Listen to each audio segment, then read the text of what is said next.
This podcast is brought to you by Blackaby Ministries International. To find out more, visit blackaby.org. Well, welcome to the Richard Blackaby Leadership Podcast. My name is Sam, and I'm your host. And helping take our leadership to new levels in this new year, we have Dr. Richard Blackaby. Good to be with you, Sam. Richard, it's been a whirlwind of a holiday. Yes. I think it takes another holiday to recover from the past holiday. You need a vacation to get over the holidays. Yeah. Oh, yeah, for sure. Exactly. But we had family in town, and we got to visit with folks we haven't seen in a while. My oldest son had 4 kids, 8 and under, staying at our house with his wife and him, and so it was a lot of fun, a lot of memories. And then, of course, we had the 4 grandkids who live near here all over, and so eight kids, 8 and under. So it was a really pleasant, calm, tranquil. Just like they just kept bringing me, fresh cups of coffee to my hammock. And Did you want another Nanaimo bar, Grandpa? Yeah, boy, I tell you though, it's you look forward to Christmas and get ready for it, and before you know it, it's in your rearview mirror, and we're well into 2024 already. Yeah, it is crazy how fast it goes, and it slipped my mind amongst all the holiday preparations, but I believe Buffalo is still playing hockey, or they've started. Some games they do. Some games they look unbeatable, and other days I think, not. Yeah, I think I've learned that when you don't volunteer information. I just don't like to brag. It's usually because there's not much to say. That's right. If there's something to say, it will be said. Yeah. Yeah. If only they could make the small but necessary changes that could all add up to something. Well, that brings up an interesting thought, Sam. We've mentioned this before in various podcasts, but we're all looking for the home run hit, the big presentation, the big deal, big sale. But oftentimes life is an accumulation of small things that have added up over time. Mm-hmm. And I don't think you ever want to minimize the small things. I know a lot of people that will do that. A lot of leaders will do that. They're trying to lead large. And so when they get on the platform, they're at their very best. When they're doing a Zoom presentation, then they're all photoshopped and prepared and very attentive. But then just engaging with staff outside their office or down the hallway, they don't have time for that. And they can be maybe very rude or thoughtless in what they consider the small moments. But those small moments add up as well, and they end up with a big impact. And so I thought we'd just take a few minutes, and I just kind of a potpourri of just small things or seemingly small things. And I guess I thought of this. I was reading Luke chapter 21, and it's the little story about the widow's mite. And in Luke, it says that she had 2 small, tiny coins, which basically I think were like the smallest kind of coin that was even minted. You couldn't get any less value of a coin than those. And of course, there's other people putting in large donations, and they're doing it with great fanfare, and everyone is thinking, oh, look at that donation. That's going to go a long ways to pay the temple expenses or whatever they spent the money on. And then this widow comes and drops 2 coins in, and the total value of those 2 coins would have been very, very insignificant. It would have had very little impact. But Jesus notices them, and Jesus says she actually gave more than all the others combined, and it doesn't mean that her 2 little coins are going to actually have more financial impact than the large donations, but it means God notices those 2 coins, and when God notices and affirms and blesses what you're doing, then it does have an impact. It's impacting heaven. It's impacting your life, and so I thought that was interesting. Just the fact that, when God notices those little things you do, then over time, then that has a great impact. And so, I was struck as I was reading in Mark chapter 5, verse 43, there's a beautiful story of Jesus going to the home of Jairus, the leader of the synagogue, and his daughter is on death's door, and he comes and begs Jesus to come heal her. So he sets out to do that, and then he gets interrupted by the woman that had been hemorrhaging for a number of years, I think about 12 years. And by the time he heals her and moves on, word comes, well, the little girl's dead. There's no point in even coming. But he comes anyway, and people are already wailing and weeping at the loss of this little girl. And Jesus, says, well, he takes his 3 inner circle disciples and the parents into the little girl's room, and he raises her from the dead, which is huge, right? That's a huge event when you raise a dead person. Mm-hmm. But then just at the very end, about the last verse or so, it just says that Jesus said, hey, give her something to eat. She's been dead for a little bit, and she was sick before that and not eating, and so she's going to be starving. She's going to be hungry. And that always struck me. It's like, he just raised the girl from the dead. You'd think he could kind of say, okay, you're on your own from here. I deal with the big stuff. You guys figure out the small stuff. But when Jesus, after raising someone that's dead back to life, then he notices the small things, that she's going to be hungry. No one else is thinking that, I'm sure. The mother is not, her first thought's probably not, honey, let me make you a sandwich you haven't eaten in days. She's just so overwhelmed that her formerly dead daughter is alive again. Yeah. But I think Jesus is saying he obviously notices the big things, but he also notices even the small details. And that says something, I think, about the heart of Jesus. He does care about the small things. And I think that to be like Jesus, you care about the small things too. And so especially interacting with people, you're aware of the small things. And so I just thought I'd maybe just sort of randomly just share some observations, things I've seen or that I've been able to participate in. Don't ever minimize the little things, and don't ever think that you're so big or you're so important that you don't need to worry about the little things. Yeah. Because I've known some folks, I think it was Winston Churchill that quoted, I think, a famous saying that no person is great to their valet. And what he meant by that was people can appear great when they're making a speech, when they're addressing Parliament, but when your valet is putting your jacket on for you, and you're being rude to them or impatient to them or treating them as if they're insignificant, then it doesn't matter to the valet how great you are at addressing Parliament. They see you in the small things, and so they don't admire most people for the way they handle the small things. And so how do you have to live so that even the people that just deal with you behind the stage, behind closed doors, when the cameras aren't rolling, that they still think highly of you because of the kind of things that you do? And so there's lots of things I could say. I've, as we've talked about many times, I fly a lot, and I'm serviced by flight attendants regularly. And it always amazes me how, and oftentimes I'll be flying in business class just because of my status or whatever, and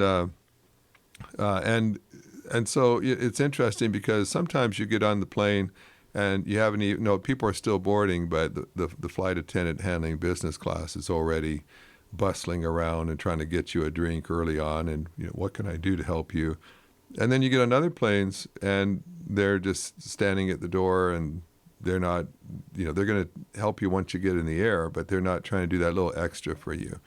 Or when they're servicing you, they may come by one time, get what you want, and then you're done. And there's other flight attendants that are bustling about back and forth saying, can I get you anything else? Would you like something else? And and then there are those, sometimes you're on a short flight, and so some flight attendants will say, well, we don't really have much time to get you very much. We'll try to work something in. And others, even though it's still a short flight, they're saying, well, yeah, sure, I'll get you that, or I can get this to you real quick, or there's still time.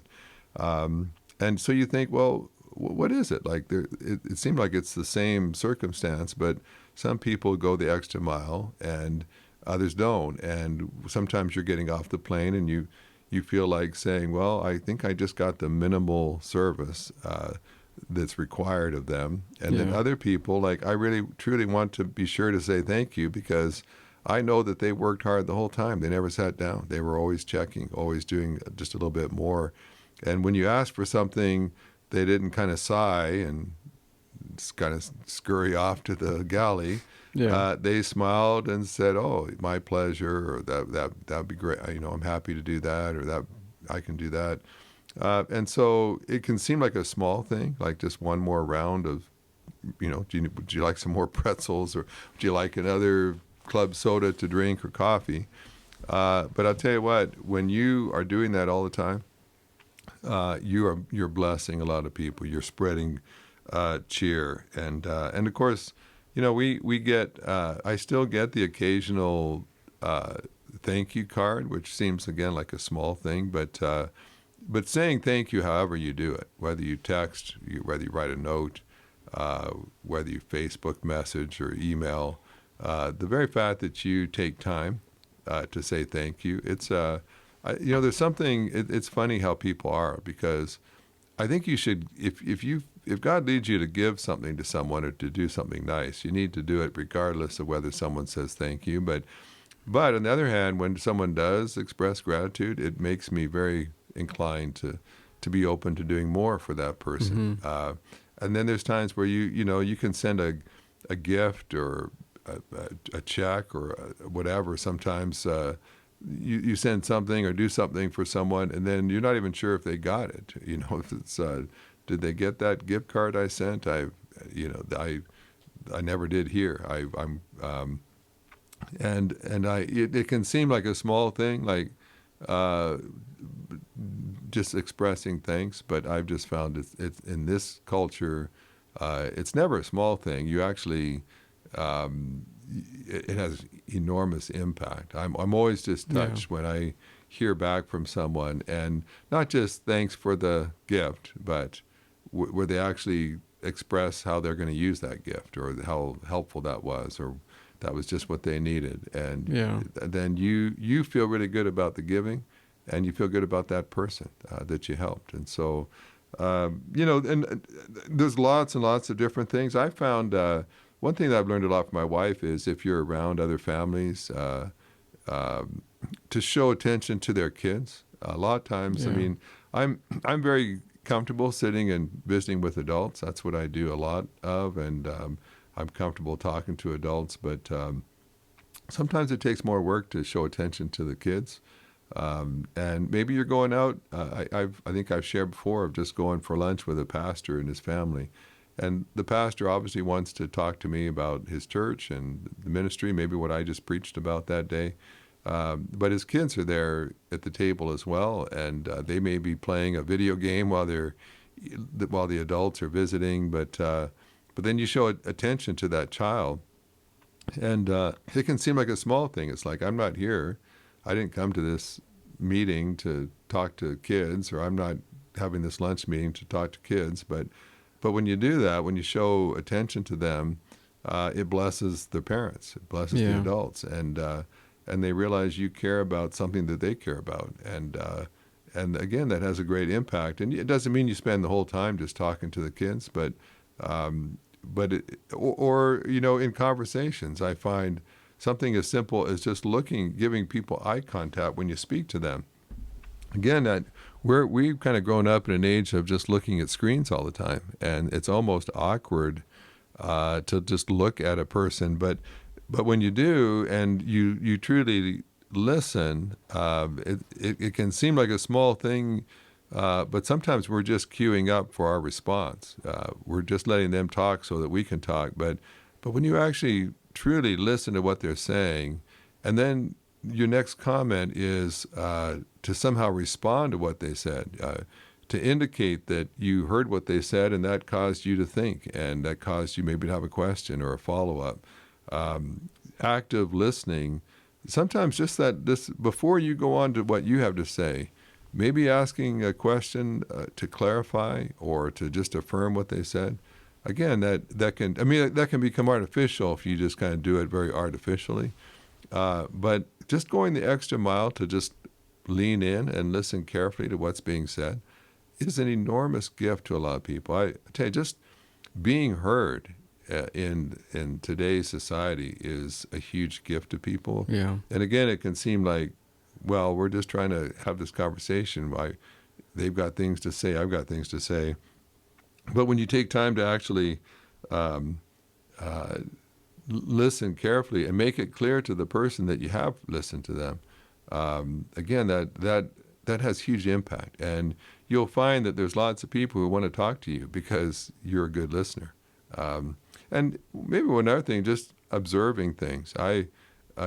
Sometimes we're so distracted these days, and we're multitasking, and we're thinking of so many other things that it just seemed like a lot of little things get missed on us.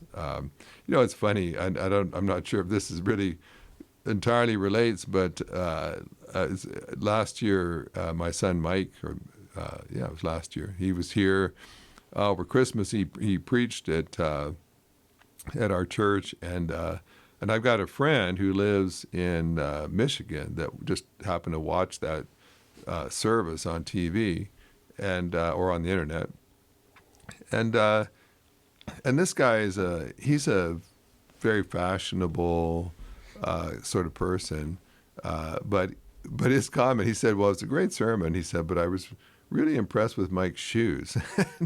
He said, you know what brand those are? And I thought, I've never had anyone, Mike, it was a great sermon he preached. It was very engaging. And this guy, he did like the sermon, but he was watching Mike so closely that he even noticed his shoes. And so I mentioned that to Mike. I said, hey, I have a friend he loved your sermon, but he really loved your shoes and wants to know what brand they are. And so Mike took a picture of them, and I forwarded it to the guy. And I suspect he ordered a pair. But, it's in one sense, it sort of struck me because a lot of people were not really paying that much attention. We're just kind of getting the broad strokes of things. And then there's people that are paying attention right down to the shoes someone's wearing, and noticing that they actually appear really nice, and they'd love to know what the brand is. And, just that kind of interest, probably 1,000 people watching that video would just be hearing the words and not paying much attention to anything else. But I think sometimes we miss things because we're not paying enough attention. We're not looking closely enough.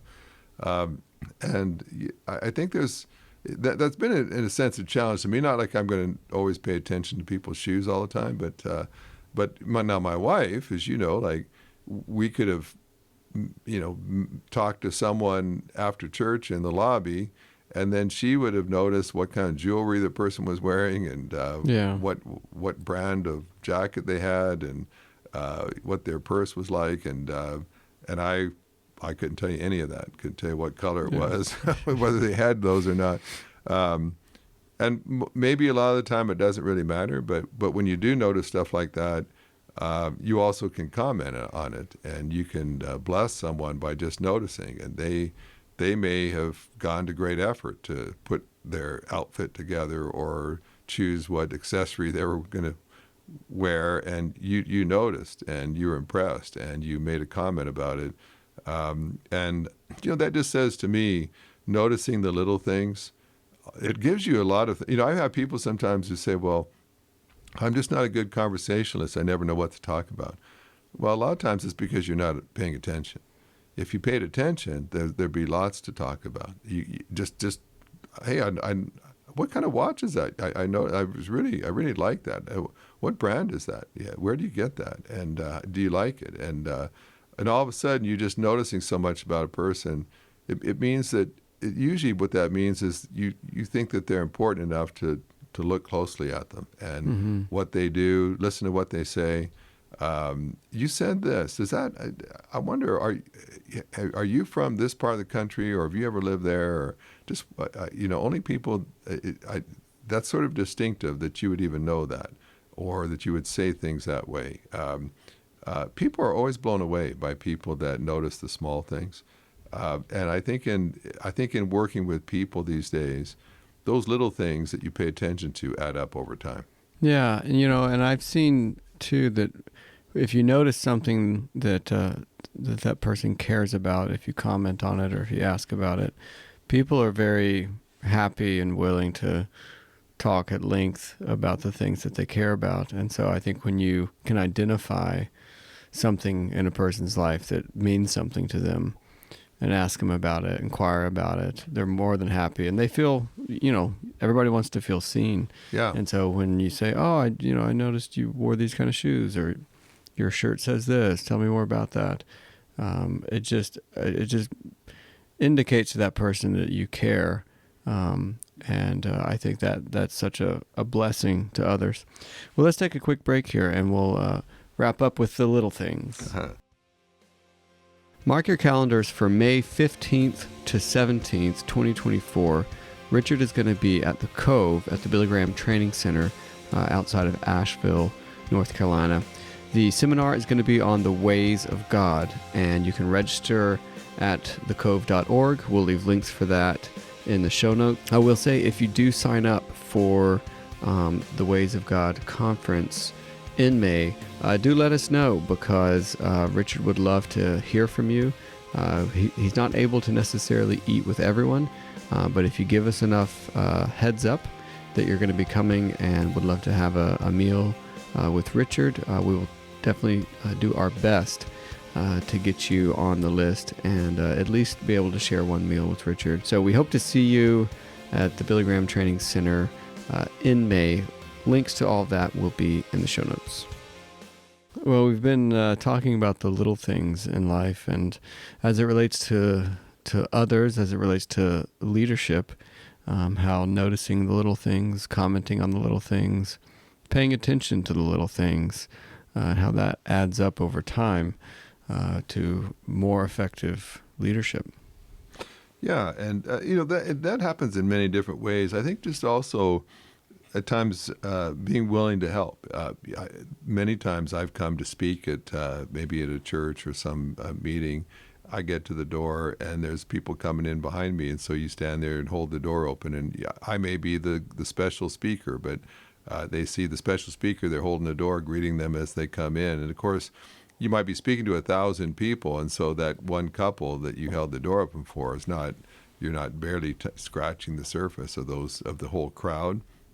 You're more concerned about what you do on stage when all 1,000 people are hearing you, but that kind of thing adds up when afterward people are talking and noticing, and those that you were humble enough just to help. Or I've had people that were going to maybe do. I remember one time where there was a person setting up a book table, and they were trying to haul in some books, and so I grabbed a box and I just helped them carry it in, and they were like, "Well, you don't have to do that. You're the speaker. Like, you're here to speak." And it's like, "Yeah, but I've got two hands. I'm walking in anyway. I'll just grab a box and carry it in with me." And again, you're not impressing everybody in the room with that, but you're leaving an impression on someone. And over the course of ministry or course of a career of leadership, just those small moments, one-on-one impactful things, people remember that years later. I was going to say, how many times have you been told a story about your dad? Yeah. Not some great sermon that he preached, but it was like, I had 5 minutes with your dad, and that changed my life. Or, he said this one thing to me in passing, and that changed my life. Yeah, because Dad would always, he wouldn't just deliver a sermon or a message. Then he'd stay around. He'd linger afterward. And it was in the lingering that often the most impactful thing happened. You assume it's going to be in the 45-minute presentation on the stage, but oftentimes it's the 5-minute conversation afterward where people can find him. And we've mentioned this before, but I can't tell you how many times I've had people comment on the fact that I hung around after my message, and I've learned that directly from my dad. Just your work is not just. I feel like if I'm called to invited to speak at something, I'm not just being brought in just to deliver my talk. It is to come and bless those people and impact that crowd. And so part of that may be that you wander around beforehand. I'll never forget being at a dinner meeting, a gathering one time where Chuck Colson was going to be the speaker. And we finished eating our meal, and he was going to be the speaker after that. But he got up and wandered around to every table and went around each table and just greeted people. And I had never met him before, but he knew who my dad was. And when he heard my last name, then he's inquiring if I'm related to Henry and telling me what a great man he thought my dad was. And of course, that you never forget that. Yeah. I didn't expect to get one-on-one time with him. I was coming just to attend a dinner and hear him speak afterward. But I never forgot that. And I'll do that oftentimes when I maybe come to a church on Sunday. And they'll say, well, you can wait in the green room if you want. You can come out when it's time for the service or when it's time to speak. And, depending on kind of what my morning's been like, I'll see what I do. But a lot of times I'll just say, I'm just going to go wander out and just visit with people sitting on the first couple of rows. And I know some speakers, they really want to, it's important to them that they're getting all their thoughts together and they know just what their opening sentence is going to be. And sometimes I really am, concerned about that too. But sometimes I'd rather just get a feel for the crowd. I just always feel better about my talk if I've spoken to some of the people in the audience and have a sense of who they are and where they've come from and what's going on. And of course, they never forget that the speaker walked over and started talking to people and just greeting them. And again, it seemed like a small thing, but those things add up. And I think it also just, when you give attention to small things, I think it does something to your character. It keeps you grounded. It makes you realize, well, today I'm the speaker, I'm the celebrity, but there's other days where I'm in the audience, and I don't want to ever forget that. I'm not always a celebrity. I'm not always the leader, and so I want to treat people the way I'd want to be treated. And just a couple last things as well. Little things as well. I'll tell you, I've kind of gotten to the end of a year of busy travel, and that tends to get me out of shape and overweight. I eat and don't exercise enough, and I've had to kind of learn a few things to try to help a little bit. And so, for instance, if I'm walking through an airport and there's maybe there's an escalator and there's stairs. Well, if I'm not carrying a heavy bag or something, just choosing to take the stairs, or there's a moving sidewalk. A lot of times I'll walk beside the moving sidewalk where I've got to take every step. And a lot of times I can be faster than the moving sidewalk because I'm walking pretty quick. But I know people that just routinely choose not to take, or that choose always to take the stairs instead of the elevator, and just for those extra steps. And again, you might say, well, is that really going to do much good? But over the course of a day of always just taking perhaps a little bit more effort, a little more exertion, I think that can add up. And again, one of my other areas where I have to be more consistent on, I've kind of, at this time at the end of the year, I've got to really toe the line. It's just little things as well that can add up detrimentally. So a lot of times for me, it's like, well, I've already had a really good plate of food, but a little seconds, what can that hurt? That tasted so good. Now, if I just kind of sat here and digested, I'd be perfectly content. But that tasted so good, I'm going to just go have a little bit more. But then when you decide, you know what, I'm going to have a decent first helping, and then I'm just not going to have that second helping. Or maybe for this month, I'm just going to bypass dessert entirely, which is quite a sacrifice. That may not seem like a little thing. Yeah. But if that month is December, then that's would be a thing. sacrifice. Yeah. But what I have found is making what can be seemingly small decisions like that. Like, okay, I'm just not going to have dessert. I'll have a nice meal. Just won't have dessert with it. Or, for some people, it's just saying, you know what, I'm going to just not put that cup of sugar in my coffee, or I'm going to just go with unsweet tea instead of sweet tea. Again, it can seem like a small thing, but those small things add up. And a couple of months later, you've dropped 5 pounds because of just a simple thing, like just not adding sugar to something, or maybe not putting that rich dressing on your salad. And just one time, maybe you just don't put dressing on your salad one time. You don't run to the weigh scale to see if you lost weight because of that choice. But over time, that choice does make a difference. Yeah. And I've seen this, and again, like, I'm not the expert certainly right now on weight loss, but I love mayonnaise, and I smear it all over my hamburger or sandwich, but that's something I can also live without. And so I typically just, if I'm going to get a hamburger or a sandwich, I'll just say hold the mayo on that, and because it can still taste perfectly fine to me. But again, you're trying to say little things. Do little things add up? And they can add up for good, or they can add up for ill. But just take little things seriously, and you begin to reflect upon the year ahead. Are you the kind of person are there some little things you could pay attention to in the new year? Little things about people that you notice, maybe little good habits that you can develop that don't seem like a big deal, but will have a cumulative effect for good.